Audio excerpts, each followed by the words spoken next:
Salut tout le monde, c'est Monsieur Creepypasta. Deuxième vidéo de la saison 1. Aujourd'hui, nous allons parler du SCP-003, la carte mère biologique. Sur ce, la vidéo commence. Objet SCP-003. Classe Euclide. Procédure de confinement spéciale. SCP-003 doit être maintenu à une température minimale de 35 degrés C, idéalement supérieure à 100 degrés C. Aucun organisme multicellulaire vivant d'une complexité de catégorie IV ou supérieure n'est autorisé à entrer en contact avec SCP-003. En cas de panne de courant total, les membres du personnel affectés à sa surveillance doivent utiliser leur propre chaleur corporelle pour maintenir SCP-003 au-dessus de la température critique des 35 degrés C. SCP-003 ne doit pas être retiré de SCP-003-2, sauf dans le cas de la procédure d'urgence décrite ci-dessus. Tout changement significatif de l'activité de SCP-003, 2, y compris le modèle, la fréquence ou la couleur, doit être signalé dans les 3 heures suivant l'événement. Une cessation de l'activité doit, elle aussi, être immédiatement signalée. SCP-003 doit en tout temps être alimenté par supprimé de type générateur 003X. CF. La documentation ci-jointe pour plus de détails.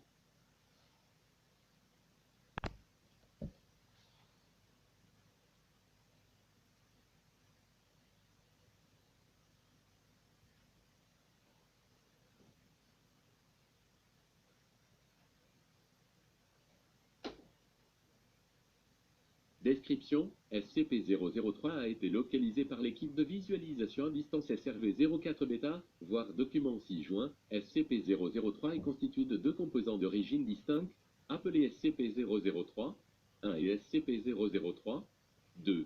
SCP-003-1 semble être composé de chitine, de cheveux, d'onglets de matière inconnue semblables à supprimés, agencés selon une configuration standard similaire à celle d'une carte mère d'ordinateur. Les tests révèlent que SCP-003-1 est antérieur au premier circuit découvert par supprimé. SCP-003-1 est considéré comme conscient mais pas dangereux excepté dans certaines conditions, voire les ZADAI. Document ci-joint, SCP-003-1 fut trouvé sur une tablette de pierre, SCP-003-2, sur laquelle il se situe actuellement. Les runes de SCP-003-2 n'appartiennent à aucun langage connu et luisent d'une lumière pâle. Il s'agit d'un mode de communication interprété comme données supprimées. L'analyse a montré que SCP-003-1 et SCP-003-2 ont des origines différentes. SCP-003-2 est commandé par un ordinateur interne, non biologique, dont le contenu est essentiellement inaccessible sans risque d'endommager SCP-003-2. SCP-003-2 est capable d'émettre des rayonnements contrôlés, de la chaleur et éventuellement supprimés. Il est probable que SCP-003-2 ait été créé dans le but de contenir SCP-003-1.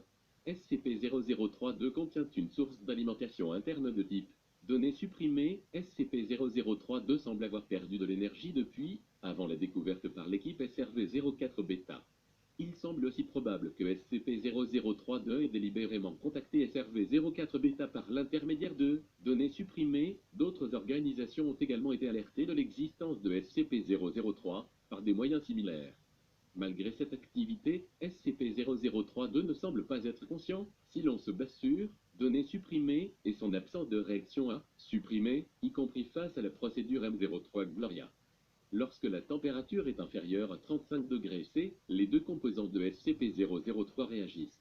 Tout d'abord, SCP-003 entre dans un état de croissance caractérisé par une augmentation exponentielle de sa masse. Cet état de croissance se compose de deux étapes. Dans les deux stades, SCP-003 alimente partiellement sa croissance en convertissant la matière autour d'elle, à commencer par les matières inorganiques qui l'entourent, y compris les éléments atmosphériques, avant de passer aux matières organiques non vivantes, ce qui comprend les cellules de peau morte, les cheveux, la chitine, l'émail et autres matières biologiques. La première étape est le stade par défaut. La deuxième étape commence lorsque SCP-003 entre en contact avec une matière vivante organique. Durant sa deuxième phase, SCP-003 se met en pause, ralentit ou modifie sa croissance et recycle les éléments non organiques et organiques non vivants en structures fonctionnelles similaires qui, données supprimées, alors que la croissance est constante au premier stade. Au second stade, la vitesse de croissance de SCP-003 est diminuée de 20% à 90% tant que SCP-003 reste en contact avec des matières organiques vivantes. Le pourcentage est déterminé par la complexité du ou des organismes en contact avec SCP-003, 1, comme confirmé par Données supprimées, SCP-003 semble consacrer une grande quantité de sa puissance au traitement et à l'analyse de la matière vivante organique. Au cours de chaque stade de croissance de SCP-003-1, les salves de rayonnement que produit SCP-003-2 inhibent la croissance de SCP-003-1, ou inverse sa croissance lorsque la température est au-dessus de 100 degrés C. Des émissions de radiation similaires peuvent être produites par données supprimées.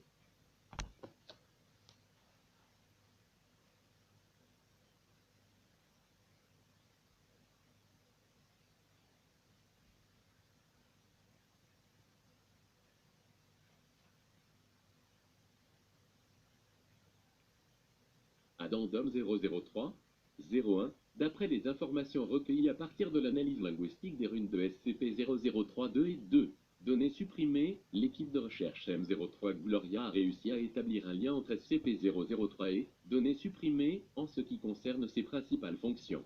SCP-003 doit désormais être considéré comme conscient et doit être conservé à un minimum de 1 km2. Données supprimées et du produit en résultant en toutes circonstances. Addendum 003-02, la perte de puissance de SCP-003-2 a été exacerbée par les interventions pratiquées par l'équipe de recherche M03 Gloria. Sur les ordres de O5, M03 Gloria continuera ses procédures. Addendum 003, données supprimées. Au cours de ce processus, SCP-003 a doublé sa masse et a commencé une rapide croissance structurelle. La température a immédiatement été restaurée à 100 degrés C. L'augmentation de la croissance et de la masse de SCP-003 a continué pendant 9 minutes et 6 secondes, suite auquel un pic de rayonnement soutenu a été produit par SCP-003-2. En réponse, SCP-003 est retourné à son état normal en 3 minutes et 39 secondes. Les nouvelles excroissances furent dissoutes en un résidu poussiéreux qui a été collecté pour analyse. SCP-003-1 et SCP-003-2 cessèrent toute activité détectable. SCP-003 ne reprit pas son activité avant d'avoir été connecté à supprimer source d'énergie externe. Les runes de SCP-003-2 continuèrent de luire d'une lumière grise et uniforme mais ne revinrent pas à une activité normale au cours des 3 heures suivantes, suite à quoi, données supprimées, SCP-003-2 ne semble plus être en mesure de maintenir la zone de confinement à une température supérieure à 35 degrés C sans une alimentation externe fournie par supprimé. Addendum 003-04. La procédure détaillée dans l'addendum 003-03 a été répétée et SCP-003 est à nouveau entré dans un état de croissance. Après 10 minutes et 13 secondes, SCP-003-2 a une fois de plus produit un pic de rayonnement. La croissance de SCP-003 s'est arrêtée pendant 36 secondes, puis a repris son rythme. En quadruplant sa masse, SCP-003 a formé une coque extérieure cohérente ressemblant à un corps organique qui, initialement, a pris l'apparence d'une osure, étoile de mer, de 15 mètres de diamètre, incluant ce qui semblait être un processeur central de 3 mètres de diamètre, a aussi formé des organes sensoriels pour analyser le milieu environnant et a converti partiellement la zone de confinement en données supprimées. SCP-003 a ensuite brisé le confinement, entrant dans la chambre d'observation où 9 membres de M03 Gloria étaient présents. Lors du contact physique avec les membres de l'équipe, SCP-003 est entré dans sa deuxième phase de croissance et, supprimé, SCP-003 a arrêté sa croissance pendant 15 minutes. SCP-003 a repris ensuite sa croissance et réarrangea les composants de son centre jusqu'à ressembler à un humanoïde femelle de 9 pieds de haut, doté de tentacules périphériques mobiles provenant principalement de ses nouveaux cheveux et de sa colonne vertébrale. SCP-003 produisit alors des vocalisations rudimentaires et, données supprimées, un homme inconnu de race blanche, plus tard identifié comme supprimé, s'approcha de la zone de confinement compromise en compagnie d'une escouade complète d'agents. Supprimé prétendit avoir agi sur les ordres de O5 et tenta de communiquer avec SCP-003-1.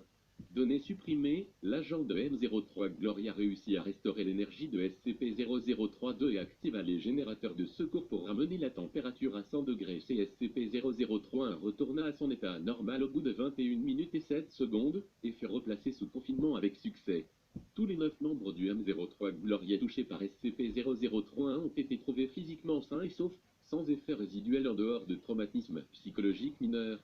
Les matières transformées dans la zone de confinement de SCP-003 ne se sont pas dissoutes et sont maintenant en cours d'analyse. Addendum 003-05, suite à l'incident précédent O5, données supprimées par décision conjointe avec O5, et E5 ont décidé que toutes les procédures du M03 Gloria seront indéfiniment suspendues jusqu'à nouvel ordre.